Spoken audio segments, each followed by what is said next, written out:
je suis revenu d'Italie, j'ai fait la première chimio le 30 juillet.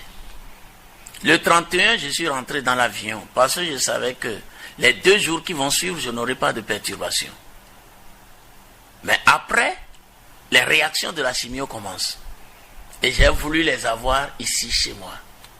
Donc, 30 juillet, première chimio. 31 juillet, j'ai pris l'avion. Le 1er août à 12h30, j'étais ici à Djougou. Je devais me référer à Tangueta le 2 août. Alors j'ai vécu ici. Avant de partir en Italie, nous avions programmé les ordinations diaconales pour le 14 août. Que faire? Le 13 août, Monseigneur Agbachi est venu me voir, le soir. Et c'est là aussi qu'il ne faut pas que les gens pensent que les évêques entre eux ne s'aiment pas ou qu'ils ne s'entendent pas. Ça, s'entendre et autres, ça c'est des histoires. Mais nous avons une collégialité, une communion réelle. Tous les évêques sont passés me voir depuis que je suis malade. Monseigneur Agbachi était assis à côté de moi.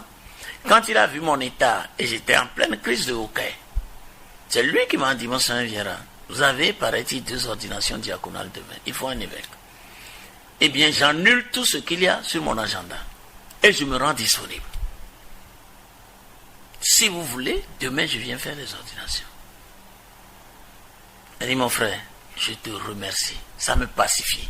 Parce que j'étais inquiet. Demander le 13 août à un évêque de venir ordonner des diacres le 14 août. Mais lui aussi, il a son programme. Mais j'accueille ta proposition, ta disponibilité. Mais laissons le Seigneur faire. Laisse-moi cette disponibilité jusqu'à 6h demain matin. Si demain matin à 6h, je ne me sens pas bien, je t'appelle. Et tu viendras. Parce que Parakou Djougou, l'ordination a lieu à 10h, tu pourras les faire. Il dit, d'accord, nous restons d'accord sur ça. J'active mon portable pour toi à 6h. Eh bien, frère Clément, croyez-moi, amis auditeurs, croyez-moi, ça faisait 3 jours que je ne dormais pas à cause du traitement en chimio. Mais cette nuit-là, quand je suis allé au lit à 22h, j'ai dormi jusqu'à 5h du matin sans bouger. Alors que les autres nuits, toujours à cause du traitement, je dois me lever au moins 5 fois. J'ai dormi jusqu'à 5h.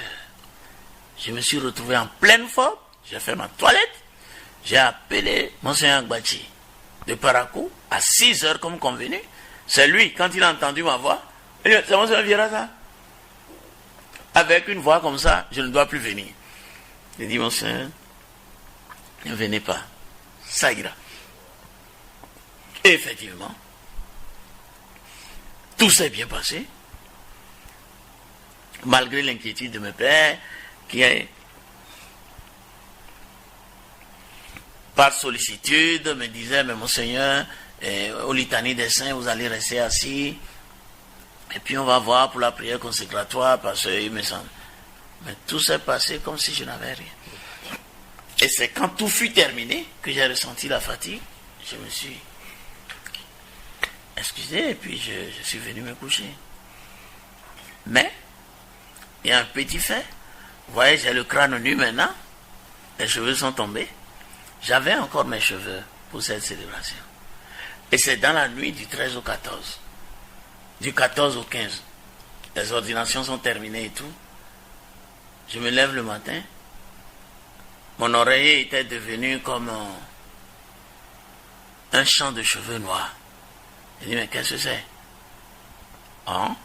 Je touche mon crâne. Tous mes cheveux étaient partis. Juste au lendemain des ordinations. Ce qui aurait fait un choc énorme à mon peuple de me voir comme ça.